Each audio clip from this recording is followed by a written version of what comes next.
now with Jesse Ventura and our live studio audience.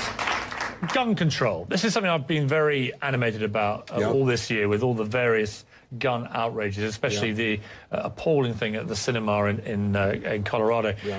Why is it that Americans, to me it seems, so many Americans cannot divorce their right to defend themselves with a gun to the apparent right to go and buy 6,000 rounds of ammunition, high-powered assault weapons, and go and murder Americans? Well, the best thing I can tell you, Piers, is this.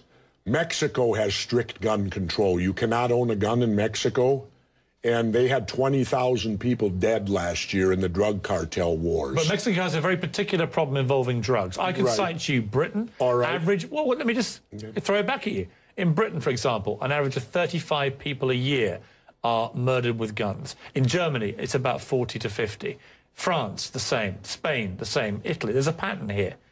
America, 11 to 12,000 a year. This country has more guns than anybody else and more gun murders. It's inarguable, isn't it? No, not at all. It is. Because I was in the Philippines, physically, the day Ferdinand Marcos declared martial law and made himself a dictator. And the first thing that dictator did, he gave the people of the Philippines 2 weeks to turn in all their guns or it was the death penalty. Now, why would a dictator do that? Why would he make his #1 priority when he took over as dictator to disarm the public? The Second Amendment is there, and it was put in there not for hunting and fishing like they like to say, because back when they did it, if you didn't hunt or fish, you didn't eat. It was put in there so the citizens would have the ability, if their government became oppressive, they could defend themselves against oppressive government. And I think that overrules all the gun deaths, because let's remember something. A gun is simply a tool.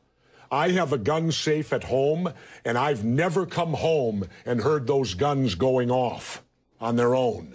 People kill people. All right, how many people here die because of car accidents of drunk driving? Do we go to the Ford Motor Company and tell them stop making these automobiles because people get drunk and kill people in cars? It's a facile argument.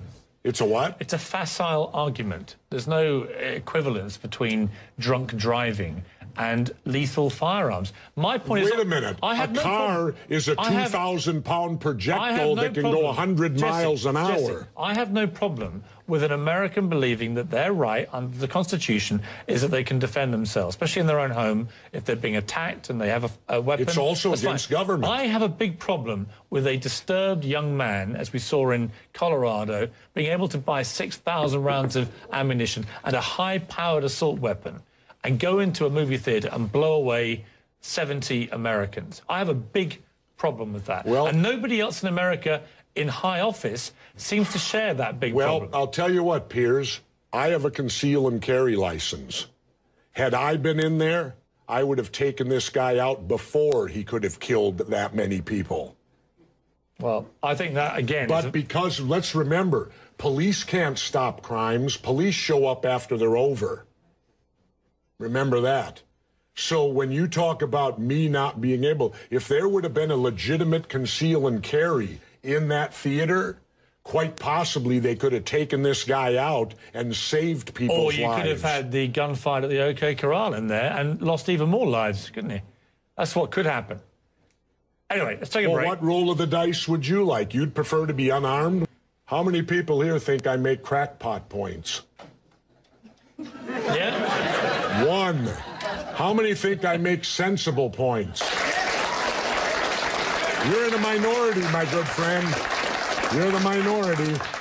I said you made some sensible points. Let's go to another audience question from Jared Gross.